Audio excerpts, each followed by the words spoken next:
ضاقت نفسي بنور من فؤادي حينما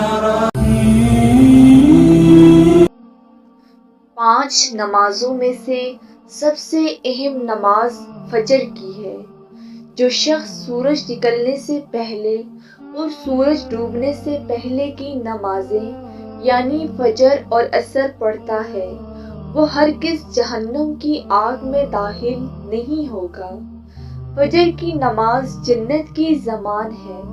رسول اللہ صلی اللہ علیہ وسلم نے فجر اور عصر کی نماز کی پابندی کرنے والے کو جنت کی بشارت سنائی ہے، کیونکہ جو انسان ان اوقات میں نماز کی پابندی کرے گا وہ لازمی طور پر دیگر نمازوں کی بھی پابندی کرے گا، کیونکہ فجر کا وقت نہایت غفلت اور سستی کا ہوتا ہے۔ اسی طرح عصر کے وقت بھی لوگ اپنے کاروبار اور دنیا میں مشغول رہتے ہیں۔ ایسے وقت میں جس بندے کا دل بیدار ہوگا اور دوسری نمازوں کا پابند ہوگا وہی اللہ کی محبت میں دنیا کی تمام مشغولیات اور کاہلی اور سستی کو پس پش ڈال کر ان دو نمازوں کو ادا کرے گا۔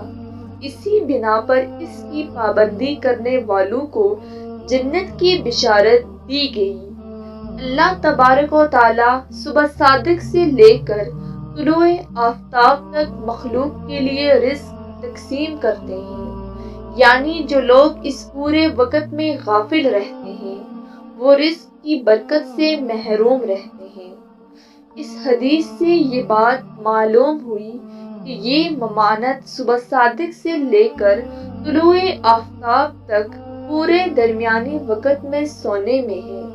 لہٰذا اگر کوئی شخص نماز فجر کے بعد تھوڑی دیر تسبیحات وغیرہ میں لگا رہے اور سورج طلوع ہونے کے بعد سوئے تو اس کے حق میں کوئی قباحت اور کراہت نہیں رہے گی۔ فجر کی نماز ہمیں شیطان سے بچاتی ہے۔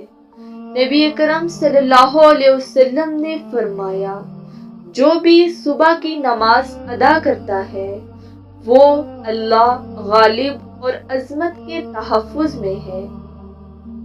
فجر کی نماز ہمیں وقت کی اہمیت کے بارے میں سکھاتی ہے کہ وقت قیمتی ہے، لہٰذا ہمیں اسے اچھی طرح سے استعمال کرنے اور اپنے دن کی تشکیل اور بہتر آغاز کی ضرورت ہے۔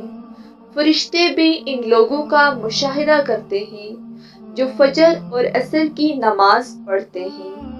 اللہ تعالی ہمیں باقاعدگی سے فرض نمازیں ادا کرنے کی طاقت عطا فرمائے۔ آمین۔ جزاک اللہ۔